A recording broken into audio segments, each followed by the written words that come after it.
Jasmine അപ്പോൾ ഗബ്രിയോട് പറയുകയാണ് നമ്മൾ ഇനി ഫ്രണ്ട്സ് ആണെന്നുള്ളത്. അപ്പോൾ ഗബ്രി ചോദിക്കുന്നുണ്ട് ഫ്രണ്ട്സിന് പ്രത്യേകിച്ച് എന്തെങ്കിലും ബൗണ്ടറീസ് ഒക്കെ വെക്കേണ്ടതുണ്ടോ എന്നുള്ളത്. എന്ത് ബൗണ്ടറീസ് ആണ് നീ ഉദ്ദേശിക്കുന്നതെന്നാണ് ഗബ്രി ജാസ്മിനോട് ചോദിക്കുന്നത്. എനിക്ക് ഹഗ് ചെയ്യുന്നതും കൈ പിടിക്കുന്നതും ഒന്നും ഒരു പ്രോബ്ലം അല്ല ഫ്രണ്ട്ഷിപ്പ് ആണെങ്കിലും. ജാസ്മിൻ അപ്പോൾ പറയുന്നുണ്ട് നമ്മൾ രണ്ടുപേരും അത് കൂടുതലാണ് ചെയ്തുകൊണ്ടിരുന്നത്, നമുക്ക് രണ്ടുപേർക്കും അറിയാമെന്ന്. ഫിസിക്കൽ ടച്ച് മാത്രമല്ല ഞാൻ ഉദ്ദേശിക്കുന്നത്, കണ്ണുകളിലൂടെ നോക്കുമ്പോൾ പ്രണയമാണോ തോന്നിയിരുന്നതെന്നൊക്കെ അവർ ഇന്നലെ പറഞ്ഞിട്ടുണ്ടല്ലോ. അപ്പോൾ ആ കാര്യങ്ങളൊക്കെയാണ് പറയുന്നത്. അപ്പോൾ അതാണ് ഞാൻ ഉദ്ദേശിക്കുന്നത്. അപ്പോൾ അങ്ങനെയൊന്നും വേണ്ട, ഒരു ബൗണ്ടറി ഉണ്ട് എന്നുള്ള രീതിയിൽ അപ്പോൾ ജാസ്മിൻ ഗബ്രിയോട് സംസാരിക്കുകയാണ്. ഇന്നലെ മൊത്തം നടന്നത് അൺനെസസറി ആയിട്ടുള്ള ടോക്ക് ആയിരുന്നു, ഒരാവശ്യമില്ലായിരുന്നു. ഇതിനെല്ലാം കാരണം റസ്മിൻ ആണെന്നാണ് ഇപ്പൊ ഗബ്രി പറയുന്നത്. ഇതിന്റെ എല്ലാം ഫുൾ കാരണം റസ്മിൻ തന്നെയാണ്, ഞാൻ അവളെ മാത്രമാണ് ബ്ലെയിം ചെയ്യുള്ളൂ ഇതിൽ നിന്നൊക്കെ ഗബ്രി പറയുകയാണ്. അപ്പൊ റസ്മിൻ ഇതിലൊരു തെറ്റും ചെയ്തിട്ടില്ല എന്നുള്ളത് അപ്പൊ ജാസ്മിൻ ഗബ്രിയോട് പറയുന്നുണ്ട്. പക്ഷെ എനിക്കറിയാം റസ്മിൻ തന്നെയാണ് കാരണം എന്നുള്ളത്. ഞാനാണ് ഇവിടെ തെറ്റുകാരി എന്നാണ് ജാസ്മിൻ പറയുന്നത്. എനിക്ക് റസ്മിനോട് ഇപ്പൊ സംസാരിക്കാൻ താല്പര്യമില്ല, എനിക്ക് ജാസ്മിൻ ആയിരുന്നു സംസാരിക്കാനുണ്ടായിരുന്നത്, ഇപ്പോൾ എനിക്ക് ആരുമില്ല എന്നുള്ളത്. അപ്പോഴാണ് ജാസ്മിൻ പറയുന്നത് നിനക്ക് 10-11 പേര് മിണ്ടാൻ വന്നിട്ടുണ്ടെങ്കിൽ പോലും നീ അവരെ അടുപ്പിക്കാത്തതാണ്, അത് കഴിഞ്ഞ് വന്ന നീ എന്നെയും അടുപ്പിക്കുന്നില്ല, അപ്പൊ എനിക്ക് അത് ഒരുപാട് വിഷമം ഉണ്ടാകുന്നു എന്നൊക്കെയാണ് ജാസ്മിൻ പറയുന്നത്. ജാസ്മിൻ ഗബ്രിയോട് ചോദിക്കുന്നുണ്ട് ഞാൻ ഇന്നലെ പറഞ്ഞതൊന്നും നിനക്ക് മനസ്സിലായിട്ടില്ലേ എന്നുള്ളത്.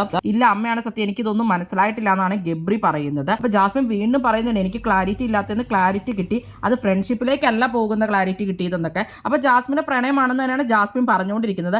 ഗബ്രിയുടെ മറുപടി പക്ഷെ ആ രീതിയിൽ വരാത്തതാണ് ഇപ്പൊ ജാസ്മിന് പ്രശ്നമായിട്ടുള്ളത്. ഞാൻ കൂട്ടത്തോടെ എല്ലാവരെയും ചതിക്കുകയാണ്, ഞാൻ എന്നെ ചതിക്കുകയാണ്, പുറത്തുള്ളവരെയും ചതിക്കുകയാണെന്നുള്ളത്.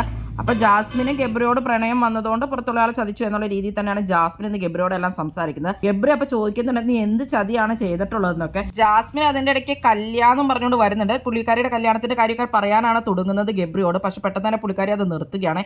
എന്ത് പറഞ്ഞിട്ട് നമ്മുടെ ഗബ്രിക്ക് ഒന്നും മനസ്സിലാവുന്നില്ല. ജാസ്മിൻ ഒരുപാട് കാര്യങ്ങൾ പറഞ്ഞിട്ട് മനസ്സിലാവാത്ത രീതിയിലാണ് ഗബ്രി അവിടെ ഇരിക്കുന്നത്. ഇത് ഗബ്രിയുടെ ഒരു ആക്ടിംഗ് ആണോ? എന്താണ് നിങ്ങൾക്ക് തോന്നുന്നത് ഗബ്രി ഇങ്ങനെയൊക്കെ റിയാക്ട് ചെയ്യുമ്പോൾ? എന്തായാലും നിങ്ങളുടെ അഭിപ്രായങ്ങൾ കമന്റ് ബോക്സിൽ കമന്റ് ചെയ്യുക. കൂടുതൽ ബിഗ് ബോസ് വീഡിയോകൾക്കും ബിഗ് ബോസിന്റെ ലേറ്റസ്റ്റ് ലൈവ് അപ്ഡേറ്റ്സിനുമായിട്ട് ഈ ചാനൽ സബ്സ്ക്രൈബ് ചെയ്യണേ, സപ്പോർട്ട് ചെയ്യണേ. അടുത്തൊരു വീഡിയോയുമായി ഉടനെ കാണാം.